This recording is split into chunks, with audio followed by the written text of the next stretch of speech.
What's going on, guys? This is your boy Shaun P, aka the Sneaker Deacon, and I want to welcome you to the first installment of KickStory.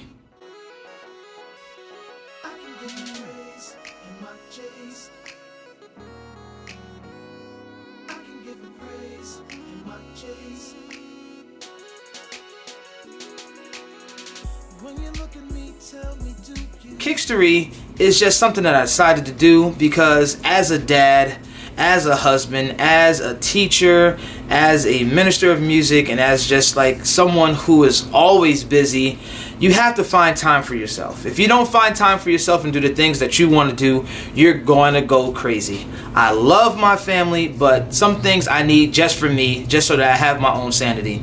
And one of the things that I do as a hobby, as something that I love, that I'm passionate about, I've been doing it since I was a kid, and that's collecting sneakers. So hence the name KickStory, because behind every great pair of shoes is a great story. Our first KickStory is going to pay homage to the greatest basketball player of my generation, Mr. Kobe Bean Bryant, aka number 24, aka the Black Mamba. Now today's KickStory is going to be talking about a shoe that I just fell in love with at first sight. When I saw a picture leaked on kicksonfire.com, I said I just had to have the shoe. But as most things go, when you're a sneakerhead, you know, sometimes our wants and our pockets don't actually meet together. Today we're going to be talking about the Kobe 6 Prelude. Now when I saw this beautiful contraption, I just had to have it. But at that time, I was broke.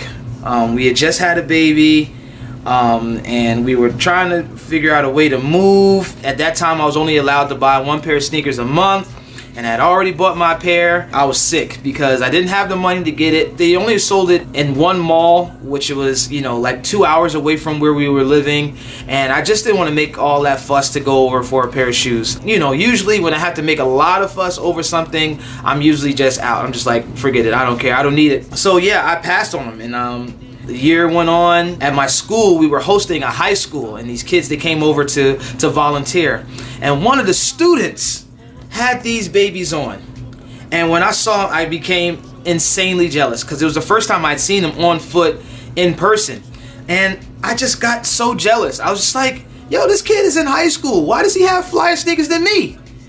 Something must be done about it. The following season, and we had moved already, the baby was a little bit bigger, and my boys and I, we had went to my cousin's college. He goes to Rutgers University in New Brunswick, and we wanted to go play some basketball. It was a winter day, and none of the parks, you know, were available for us to play ball on. We decided to go play at his college.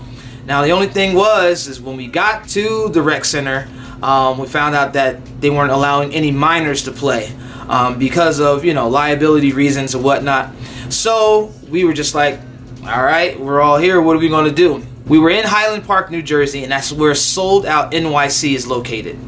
So we went to Sold Out NYC, and man, oh man, did he have some shoes. We saw some Dornbeckers. We saw a whole bunch of Yeezys. We saw the Levi's Jordan 1 collaboration, which was amazing. We saw some old foams. We saw a whole bunch of everything. But what caught my eye was these babies right here.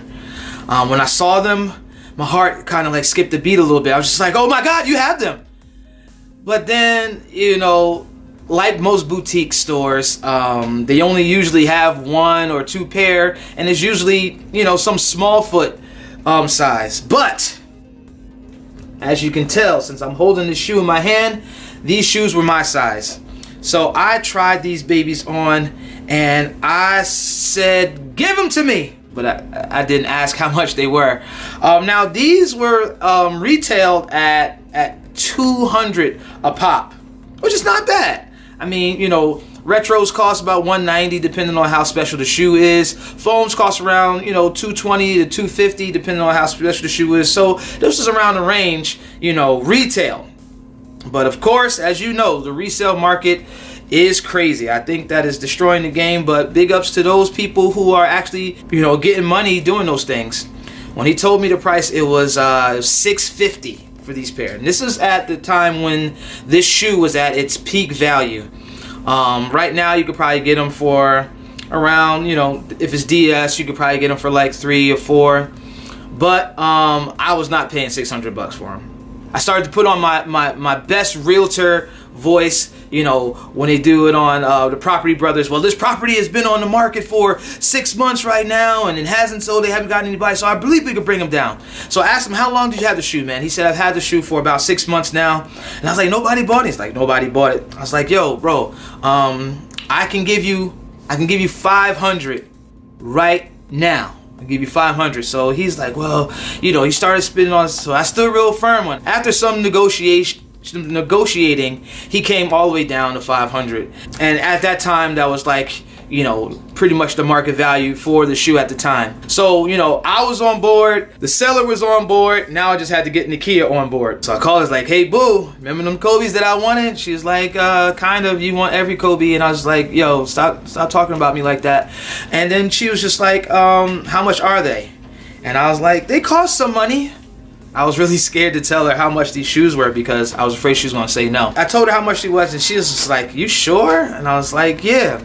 She's like, I don't know. So then I put my foot down. I was like, listen, woman, you know what I'm saying? I'm the man of the house. You know what I'm saying? I'm the one who's working. I'm the one who's paying all the bills right here. I deserve these shoes and you can't do nothing about it. I'm only calling you as a courtesy.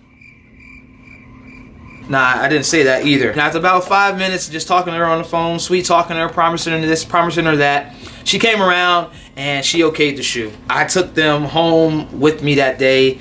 And everybody, my 2 sons were with me, my cousin Chris was with me, and they were just like, what just happened? Everybody was in the car just like amazed and just like bewildered at the craziness that just happened. But I love the shoe, man. I've only worn them a couple times, so they still smell fresh. I wear these only on like a special occasion, and I just want to keep on to these shoes as long as possible. I want more Preludes, but you know, I'm going to wait until the price drops down a little bit more. I wore these on my birthday that year, and I also wore them when Kobe played his last game. But I was at home just feeling real nostalgic. I put on my Preludes because these were the dopest Kobe's that I owned at the time, and I just watched the game. I cried because my man Kobe was leaving basketball, and it's like my life had no meaning.